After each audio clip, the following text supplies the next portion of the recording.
Ibu bapa, saudara-saudari, umat beriman yang terkasih dalam Kristus Sang Penebus. Dari Rumah Studi Wisma Sang Penebus Yogyakarta, kami sajikan untuk Anda renungan Hari Minggu Biasa yang ke-28. Marilah membuka hati dan batin kita untuk mendengarkan sabda Tuhan. Dalam nama Bapa dan Putra dan Roh Kudus. Amin. Semoga Tuhan beserta kita sekarang dan selama-lamanya. Inilah Injil Tuhan kita Yesus Kristus menurut Santo Lukas. Dimuliakanlah Tuhan. Dalam perjalanannya ke Yerusalem, Yesus menyusuri perbatasan Samaria dan Galilea. Ketika ia memasuki suatu desa, datanglah 10 orang kusta menemui dia. Mereka tinggal berdiri agak jauh dan berteriak, "Yesus, Guru, kasihanilah kami." Lalu ia memandang mereka dan berkata, "Pergilah, perlihatkanlah dirimu kepada imam." Dan sementara mereka di tengah jalan, mereka menjadi tahir.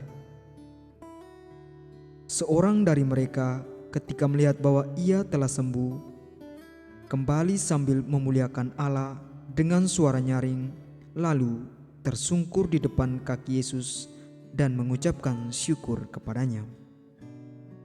Orang itu adalah orang Samaria. Lalu Yesus berkata, "Bukankah ke-10 orang tadi semuanya telah menjadi tahir? Di manakah yang 9 orang itu? Tidak adakah di antara mereka yang kembali untuk memuliakan Allah selain daripada orang asing ini?"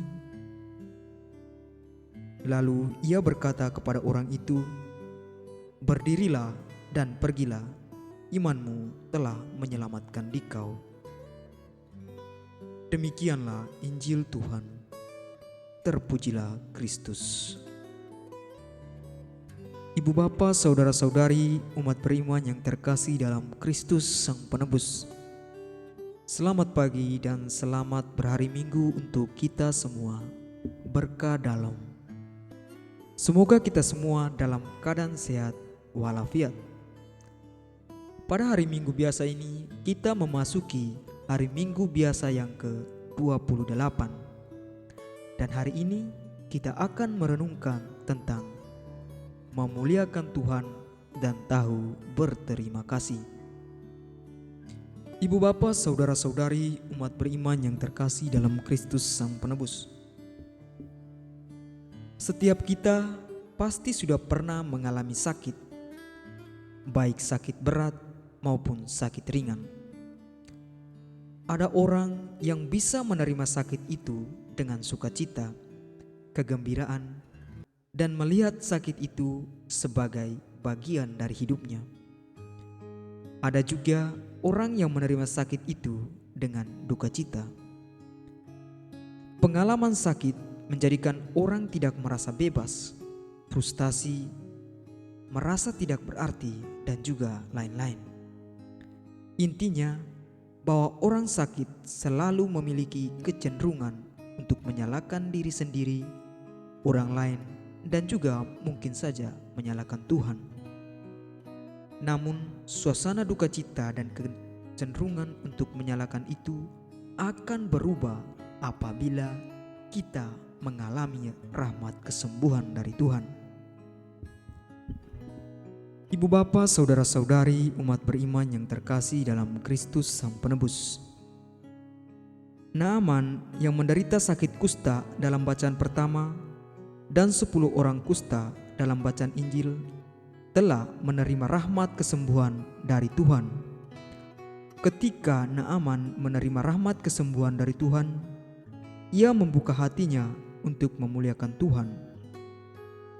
Apa yang dilakukan oleh Naaman ini juga dilakukan oleh hanya 1 orang kusta dari 10 orang kusta yang telah ditahirkan oleh Yesus.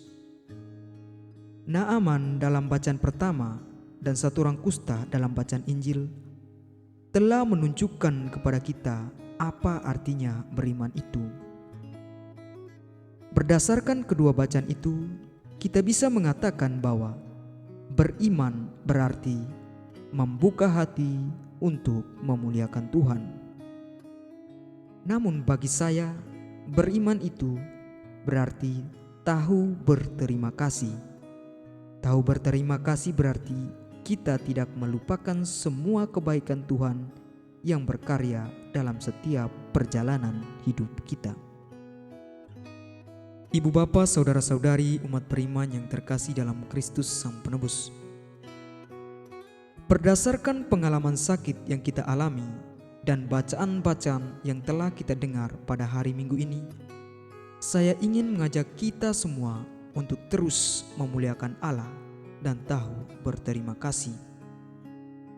Ketika kita mempunyai pengalaman duka cita dan mendapat rahmat kesembuhan, janganlah kita seperti 9 orang kusta yang menjadi lupa akan kebaikan Yesus dan pergi meninggalkannya.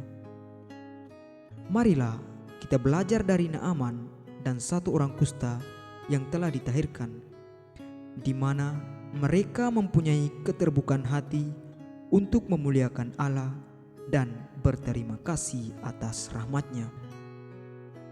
Gambaran Naaman dan satu orang kusta ini menjadi pedoman bagi kita orang beriman dalam berelasi dengan sesama kita. Kita juga dituntut untuk menjadi pribadi yang sabar apabila kita ditimpa oleh pengalaman penderitaan, sakit, dan duka cita. Seperti dalam bacaan kedua dikatakan bahwa aku sabar menanggung semuanya itu bagi orang-orang pilihan Allah, supaya mereka juga mendapat keselamatan dalam Kristus Yesus dengan kemuliaan yang kekal. Semoga Tuhan memberkati kita semua. Amin. Marilah kita berdoa. Allah Bapa kami di surga, kami bersyukur kepadamu karena perhatian-Mu terhadap kami dalam diri Yesus saudara kami. Semoga daya penyembuhan sabdanya membaharui semua orang di dunia, agar dengan rasa syukur dapat membangunnya menjadi tempat damai, aman, dan sentosa.